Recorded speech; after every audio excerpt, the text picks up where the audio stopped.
So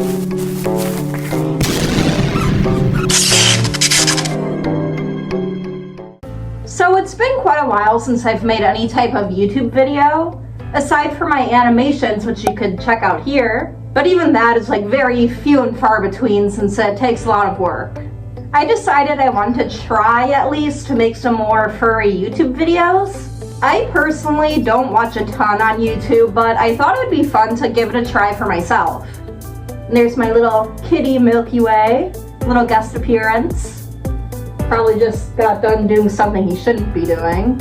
Also, I'm going to be doing a little PJ day, mainly just because I was lazy, but it also fits my Sona's colors, so. But anyway, enough with the random chit chat. I've been seeing a lot of like good and bad opinions on the furry fandom lately, and this means from members of our community.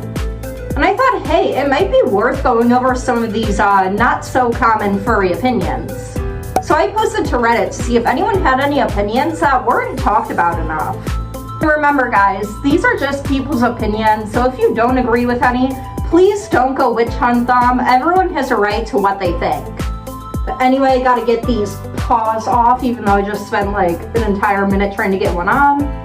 I'm gonna be using my iPad to read this because for one, my phone is recording, so I obviously can't use it. But also, this will be a lot bigger to read from because as you suitors know, looking at a screen in a suit is really difficult. Oh, and my little background of me and Radioactivez. She's really cool, you guys should go follow her. She makes amazing art, I'll link her down below. So I got a whole lot of comments on this post, but I just screenshot a few because a lot were kind of saying the same thing, or it just weren't really what I was looking for and or appropriate. Now I apologize, as I'm reading this, I'm probably going to be all like that, because even if it's a bigger screen, it is still a little bit hard. Shalabay X1 says, a lot of people, especially those who feel like social outcasts, take this fandom way too seriously, and then are often hurt when their needs aren't met by it. Now this I would have to agree and disagree, because it is a community, so of course some people are going to be taking it as such. But on the other hand, as someone who struggles with making friends myself, I do sometimes see myself taking it a little too seriously at times. And then like they said, needs not getting met, I'll try and make friends, and honestly it's usually my fault when I don't continue talking to someone because I just like don't always know what to say when the first conversation is over. But really, I wouldn't say it's necessarily a bad thing to take it seriously because for a lot of us, this is like one of the biggest aspects of our life. Just like how video games could be a really big part of one's life, and then sports could be a huge part of another person's life. As long as it's not hurting anyone, I don't really think there's any way to like go too much within the fandom. But as I said, if you do kind of take it too seriously, you might not get what you want from it. Nico says, having a fandom based on extremely broad topics of anthropomorphism makes things difficult. People and concepts get generalized in stereotypes, mostly to the furry label. I think the fandom being so broad is honestly easier. So you don't all have to like the exact same things to be part of the furry fandom. Like with most fandoms, take My Little Pony for example. That was huge and relatively is still big. But since the show has died out and the new show not many people like, the fandom has slowly fizzled out a little bit. But with the furry fandom, there's constantly new things being pumped in. Like Zootopia, Beastars, pretty much anything that has anthropomorphized animals. And even then, you don't really have to like shows or movies like that to be part of the fandom. Really all it's about is making an OC and either drawing it, cosplaying it, or even just imagining it. And even then, not everyone has a fursona. And don't get me wrong, you don't need to do any of those things to be a furry. All it takes is saying, I'm a furry. Now with the stereotypes under the furry label, yes, there are a lot of stereotypes and most of us are lumped into it. So that's why I would say it's half and half, because that is something that would make being a furry difficult. And a reply from this that I really liked by NetVision9 was, I don't mind, I think that's what makes the furry fandom so special. At the end of the day, we are all fans of each other, and that's not one solid thing. And I love that. Saying we're all fans of each other is a great way to put it. Ooh, now, this one might offend some people. So just keep that in mind and don't go after this person because, as I said, everyone has opinions.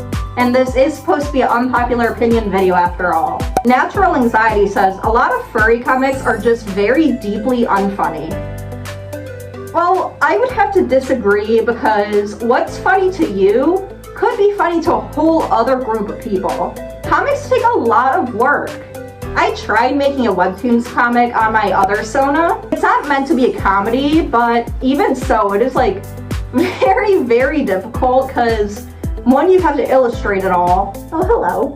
One, you have to illustrate it all, and then you have to figure out what they're saying and make sure like the pictures fit what's going on, if that makes sense. There's not really much else I can say about that one, so I guess we'll just move on. Coda is a Potato says, not all, but I've known a few furries that need better personal hygiene. Also, furry misogynists exist. So I'm gonna clump this one into two since it is two separate things.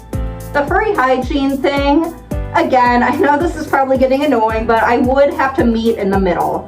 Because yeah, there are people out there that should shower more than they do. But if you're talking about fursuiters, it is hard to not smell like a moldy, damp washcloth in these things. At least for bodysuits. I haven't had many issues with this one, but this was probably my mistake. But I went to the Renaissance Fair in 90-degree heat in my full body fursuit. And God, I was only in that thing for maybe 2-3 hours. But it got so bad to the point where the sweat was literally like at the tip of the fur. And God, it was so embarrassing when little kids would like come up and hug and want to take pictures, and all I could think about is like, this is so nasty, they can feel all the sweat, or even just like anyone wanting to take a picture. Long story short, when I got out of it, my brother and the rest of my family had taken his RV. And my other brother used to play football, and he made a good connection, and he was like, this smells just like my dirty football uniform. And I was like, oh my God, I remember how that smelled, and yes, it does. My point where I'm going with here is, you can wash a suit as much as you want, but if you're wearing it for long periods of time, especially outdoors, or indoors if it's not ventilated enough, you are going to sweat. You're going to smell bad, even if you bring a bunch of spray or whatnot, wear all the deodorant you can, sweat does not smell good. And I'm not saying like every single furry smells, because that's not true. What I'm saying is that sometimes it can be a little hard to not get that little funk if you're in it for so long. But for those of you who experience with smelly suitors, sometimes give them a benefit of the doubt because it might not fully be their fault. And for the misogyny part, I personally have not experienced this, so I can't say agree or disagree. I do know of some people who have talked about this before, so take this with a grain of salt as, like I said, I haven't dealt with this yet. Hopefully not ever. But this isn't a problem just in the furry community. It is everywhere, and unfortunately there's not much we can do about it. Useless Usefulness says, I don't know if this counts, but fursuiters get all the love. Non-suitors don't get a shred of love. Yeah, honestly, I would have to agree a little bit. Yes, it seems like fursuiters do get a lot further online, but there is still so much love out there for furry artists or just people that lurk. I will say, once I got a proper fursuit, my TikTok got a lot bigger almost instantly. I don't think that's because people don't like non-fursuiter furries. It's just that a suit is eye-catching, you notice it. I'm not gonna beat around the bush or sugarcoat. I know it stinks, but yeah, fursuiters unfortunately do get a lot more attention than a lot of artists or people that don't really engage in those ways. But this is not the suitor's fault. I mean, yeah, there are some suitors that are very cocky about their suits. But screw them. Don't give them the attention that they want. If someone is being rude to you because you don't have the money or luxury to get a suit, then that's on them. Not everyone can afford or make one of these things. It doesn't make you any less of a furry than the ones with the big suits. This fandom is about love and kindness, and certain people just turn away from that idea. So if you're feeling less worthy because you didn't spend thousands on a wearable carpet, please just know that that is not the case. You are an amazing person and you don't need a costume to show that. Sure, they're fun, but they're not needed to be a furry. Like, normally these comments are just from trolls, but I've seen people say stuff like, oh, you're not actually fursuiting if you don't have the suit, you know, like the bodysuit. And that's just not true. Like, a fursuit doesn't even have to be a suit, head, paws, anything. Fursuit is just a broad term for a cosplay of your persona.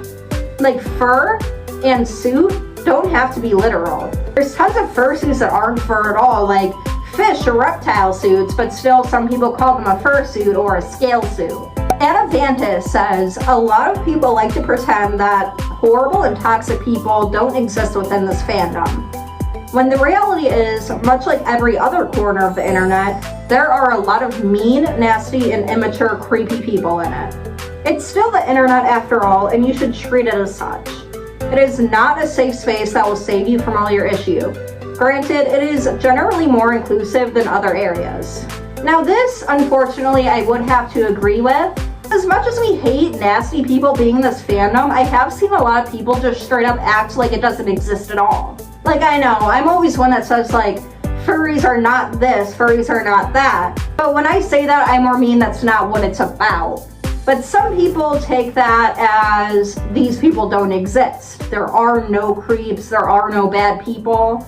And that is just not true. Like this person said, there are bad people everywhere. It's not exclusive or inclusive to the furry fandom. Now this one is another one that may be a little offensive. I'm not sure if I'm gonna pronounce this right. Debleb's gonna get you says, the thing with paper/cardboard fursuits is that they're simply just not very durable and can potentially get moldy from moisture from your breath, which isn't ideal.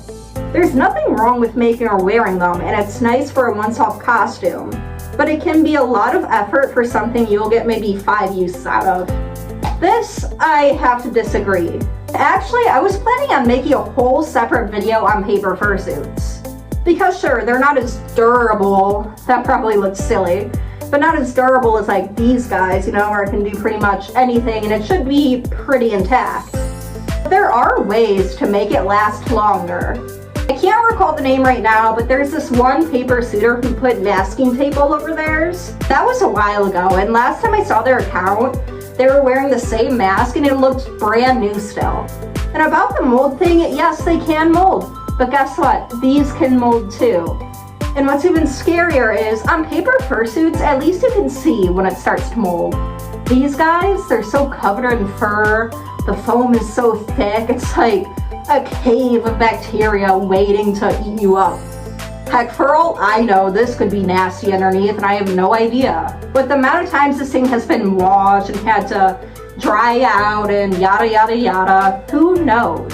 You can never really know until there's obvious signs or you peel it all apart. I'm not denying the fact that the paper suits can mold, but pretty much everything can. And the beauty of paper suits is, if it molds or gets ruined, water damage, whatever, it is a lot cheaper to replace than one of these. I don't know, I think a lot of the hate on paper furries is so uncalled for. I understand there's some people genuinely worried about health, but for a lot of the comments I see, I think people have just like seen it somewhere, so now they're going around spreading it everywhere. Like, trust me, the paper furries have heard it molds a dozen times. You don't need to keep reminding them. Again, I know a lot of you guys are just worried about their safety, and that's great. But sometimes when they hear that stuff so often, it'll start to hurt their feelings. I honestly kind of want to try a little experiment sometime where I take paper and upholstery foam, wet them, breathe on them, whatever, and see how long which one takes to mold. I'm not sure because I do have a lot of pets that I wouldn't want getting around like to those pieces of moldy fabrics, materials. I think it would be a really good experiment. Point is, so I don't keep rambling, everything molds. It all just comes down to how you take care of things. Now the last one is from Luke Gray the Wolf. This one is a little long, so I might stumble over my words a little. The furry fandom used to be a little escape from reality, but now it's overrun by weirdos that feel the need to insert politics into everything. This I would also have to disagree with because, just like any other fandom, creeps always exist. A little reminder to any of you who are younger or may just have forgotten, the furry fandom has been here for a long time. So the existence of the internet makes it a lot easier for bad people to connect with other people. So even if it may have not seemed like it back then, creeps were still running around, and the fandom was also a lot smaller. Continuing reading, I've been here for over 10 years, only sticking around at this point because I still have a few friends left here, and I genuinely enjoy making the art, how I got into the fandom in the first place. I'm honestly tired of the next gen of furs seeming to largely be a group of squares with their personas they adopted or bought, and whose entire personality consists of being neurodivergent or queer. Oh Lord. I don't really know what to say about that last half, because being autistic, ADHD, anything under the neurodivergent umbrella is something that greatly affects someone's personality. Making a sona is supposed to be a representation of you. And being able to be so open about being gay, trans, autistic, anything really, is what makes the furry fandom so freeing. We don't have to conform or mask ourselves. I mean, we're masking, but a different kind of masking. They're just being themselves. I myself found out I was autistic at an older age. And I had always displayed traits and got put down for them, and I always just thought there was something wrong with me because if I wasn't on the spectrum, then what's going on up here? But now that I know and I'm in a community where it's accepted and okay, I just feel so much better about being myself. It's not me making it my personality, it's just part of who I am. My Sona, Tiki.Song, I would say she's neurodivergent too because she's me. Like, people in and outside the fandom who are homophobic, transphobic, whatever, always say like we're the ones shoving it down their throats. But honestly, I think it's the reverse. I know there are people out there that are straight phobic, I'm not really sure the word for that, but you rarely ever hear about that. But you hear about homophobes all the time, and they're like, you must be straight, your child must be straight, blah blah blah. I don't know if my point is very understandable here. Not projecting, that's not our only personality trait. It's just part of who we are, and it's our personal lives, not yours, so it shouldn't affect you unless you let it. Now, that's all I have for today. Let me know which ones you agree with or disagree with and why. And if you have any more, put them down below. I might make a part 2, but it just kind of depends if I get enough where another part is necessary. And if you would like to see my video about paper fursuits, make sure to subscribe because I'll be doing that as soon as I can.